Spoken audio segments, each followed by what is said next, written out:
comme tout le monde le sait et comme tout le monde l'a vécu, nous avons eu des élections le 20 décembre 2018.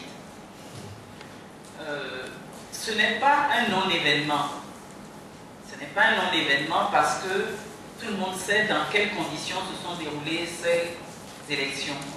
Il y a deux axes importants, c'est que ces élections ont été organisées sans que on ne prenne soin du cadre démocratique dans lequel doivent se dérouler des élections, et donc on n'est pas sûr de la transparence, de l'équité de tous les citoyens devant ces élections. Ça, c'est le premier axe.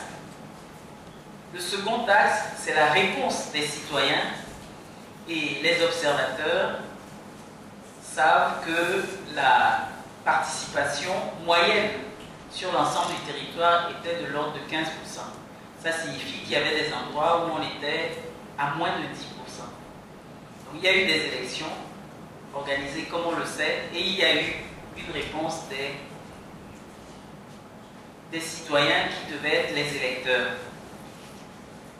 Pourtant, les résultats ont été proclamés comme tels. Et troisième axe, la communauté internationale, je vais dire ces mots, a pris acte. Voilà, a pris acte. Bon.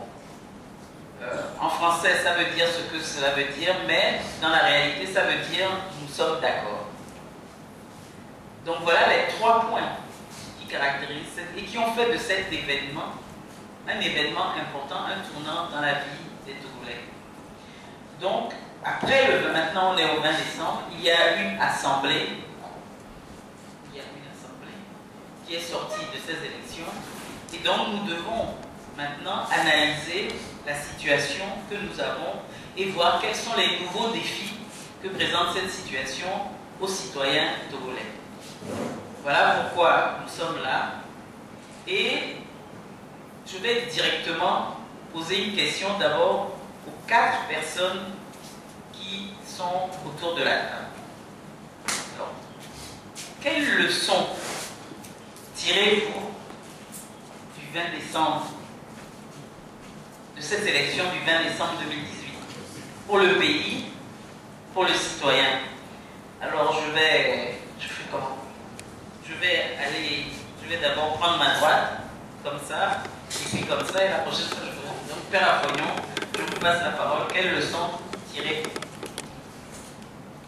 Merci. Je salue très respectueusement les frères et sœurs ici présents et ceux qui vont nous suivre grâce à la magie des médias. Et j'aurais aimé que d'autres me précèdent dans la tentative de réponse, mais je me jette à l'eau.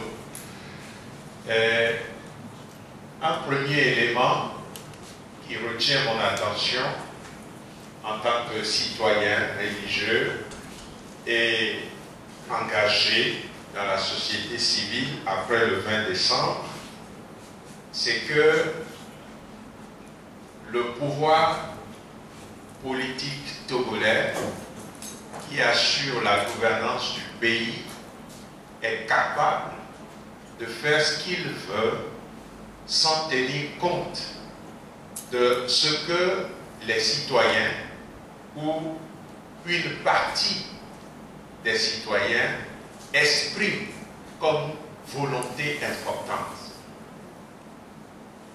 Je le dis parce que presque toutes les grandes organisations de la société civile et l'ensemble des confessions religieuses existant sur le territoire, à savoir les catholiques, les protestants et les méthodistes, les musulmans,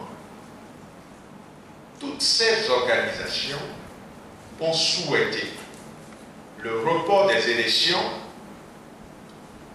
les réformes, afin d'aboutir à une sortie de crise qui passe par la vérité des urnes.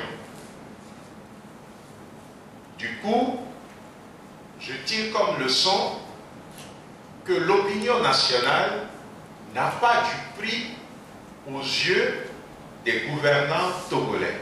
Je ne critique personne. Je suis en train de poser un constat. Parce que dans tout pays, quand les citoyens sont en train de s'exprimer, même s'ils sont minoritaires, le pouvoir a le devoir de les écouter. Ailleurs, il y a même des droits qui protègent les minorités.